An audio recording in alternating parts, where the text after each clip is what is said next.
1MDB has sparked embezzlement and money laundering investigations across one of the at least biggest 10 corruption countries. scandals the world has ever seen. What may be the biggest financial scam in history. A number of corrupt 1MDB officials treated this public trust as a personal bank account. Follow us as we bring you into the courtroom where the biggest financial scandal in Malaysian history is being heard. By the Malaysian Insight, this is the Najib Razak 1MDB trial, and I'm Patrick Teo. Over the past couple of weeks, we have been hearing from the prosecution's 8th and 9th witnesses about the close relationship Najib Razak had with fugitive businessman Jho Low. Like many of the witnesses in the SRC International trial, former 1MDB CEO Shahrol Halmi and Najib's ex-aide Amhari Nazaruddin had both testified that Jho acted as Najib's proxy in all matters pertaining to 1MDB. This despite the fact that Jho held no official positions in the company or in the government. Asked by prosecutor Gopal Sri Ram today to describe the nature of that relationship, Shahrol said it was symbiotic, a mutually beneficial relationship. After 12 days of arriving to a quiet and empty court lobby, Najib was greeted by a large, welcoming committee this morning. The group, made up mostly of older women in headscarves, were clad in red, the color of UMNO, the party that Najib once headed. The former PM was accompanied by Niza, who is his son from his first marriage. Flanked by a handful of supporters, they made their way up to Judge Collins' courtroom. Former TIA and 1MDB CEO Shahrol Halmi was on the witness stand. He was still going through his 270-page witness statement and had hardly scratched the surface. Prosecutor Gopal Sri Ram asked the witness about a meeting with Najib, which he had requested via fugitive businessman Jho Low. Shahrol said he had needed Najib to give instructions to the Finance Ministry's Secretary General to speed up the federalization of 1MDB. They were on a tight deadline, so Shahrol told Jho to tell Najib that he had to put pressure on the civil service if they wanted 1MDB to be federalized in time.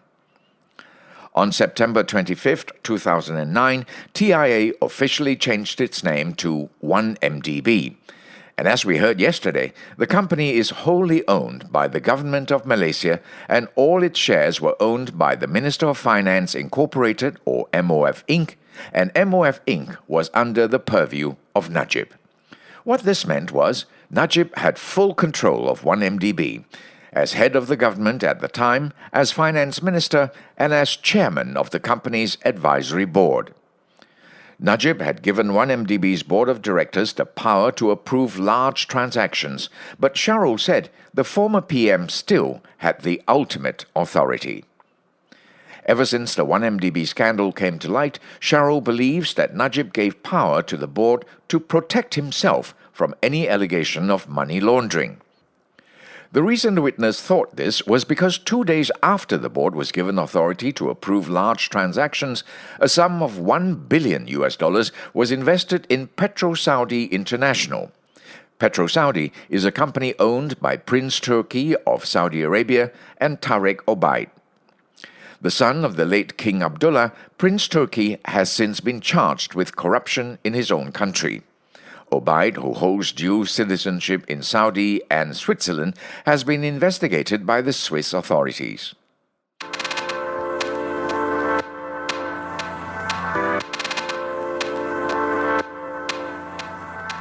Once 1MDB became part of the federal government, Shahrol said, Najib prevented the company from being audited. Jho had told Shahrol that auditing 1MDB could pose a political risk to Najib. Shahrol looked to Jho for the next step. Jho told him to write a letter and address it to the Prime Minister, expressing that the company didn't need a due diligence audit. To do this, Jho gave Shahrol talking points, which the witness believed came out of a discussion between Jho and the then Prime Minister.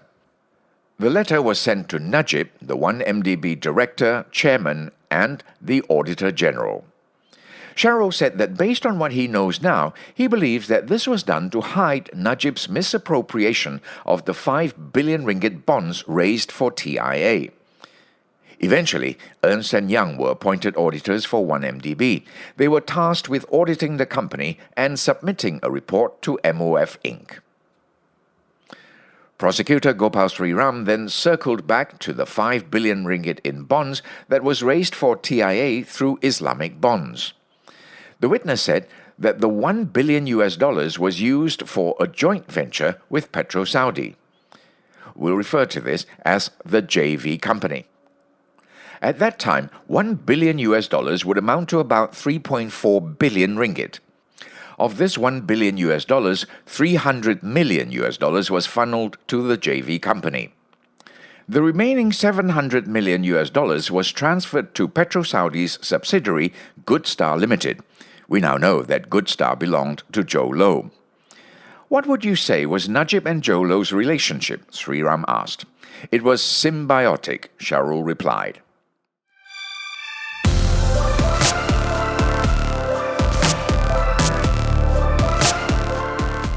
After a short break, Shahrol explained how the JV company came about.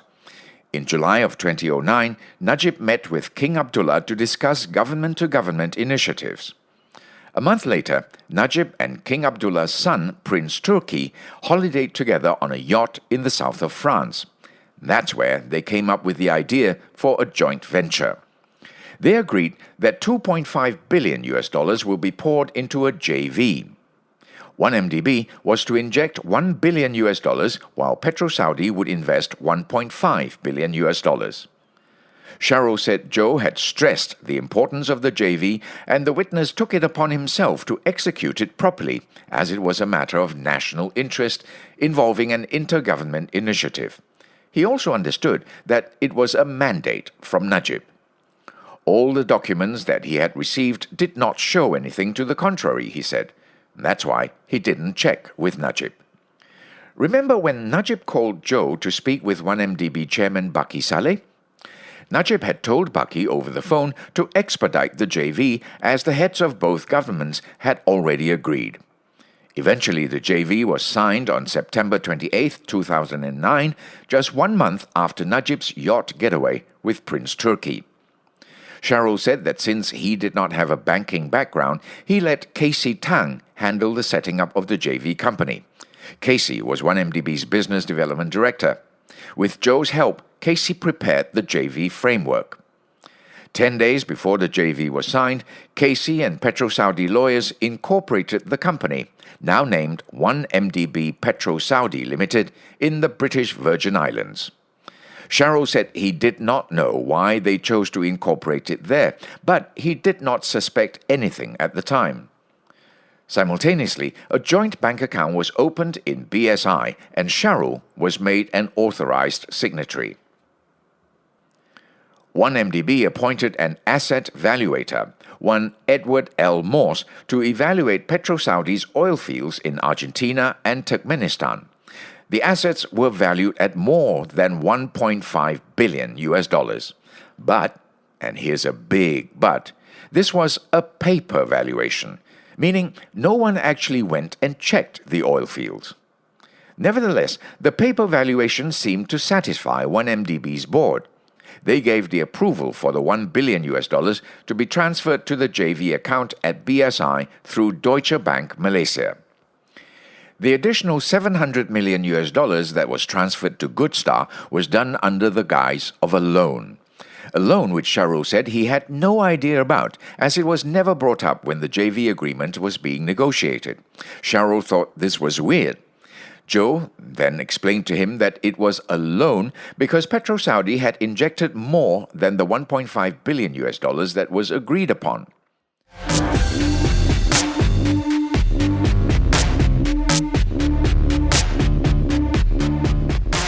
When court resumed after lunch, Shahrol said that when he was asked to transfer the $1 billion into the JV company, he was given 2 account numbers without beneficiary names.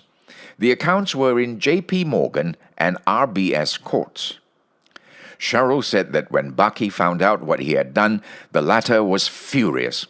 Baki asked why the money was not transferred directly into the JV's BSI account, and Shahrol told him that he was following Jho's instructions.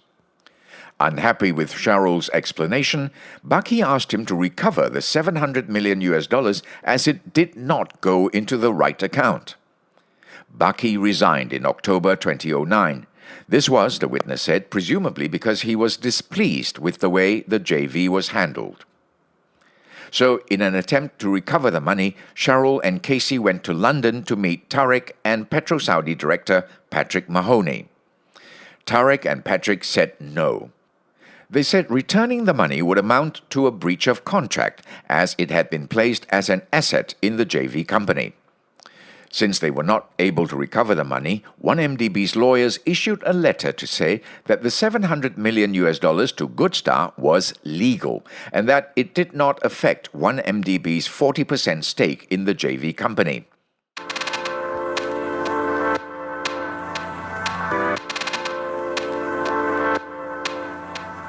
In September 2009, Shahrol was asked to inform 1MDB's board of directors that PetroSaudi was going to do a second valuation of its assets, that is, the 2 oil fields, but on the condition that the $700 million that was paid to Goodstar be placed in an escrow account. Shahrol said he was also made to understand that should the second valuation place PetroSaudi's assets in excess of $2.7 billion, then 1MDB would have to pump in more money to achieve the 60-40 ratio agreed under the JV. Eventually, in October 2009, PetroSaudi's representatives and Jho Low and Casey asked to terminate the JV agreement. This would mean that 1MDB's 40% stake in the company be converted into 11-year Murabaha notes, which would be valued at $1.2 billion. If this came to pass, 1MDB would make back $200 million in investment. Up until this point, the JV company had never been audited. Shahrol said that between October 2009 and February 2010, he had tried to gather information on the JV company for audit purposes, but he hit a wall. We failed to get sufficient information to pass to the auditor Ernst & Young, Shahrol testified today. This was because we failed to get Patrick and Tariq to cooperate. They were not interested in helping us at all and were more interested in communicating with Jho Low only, the witness said.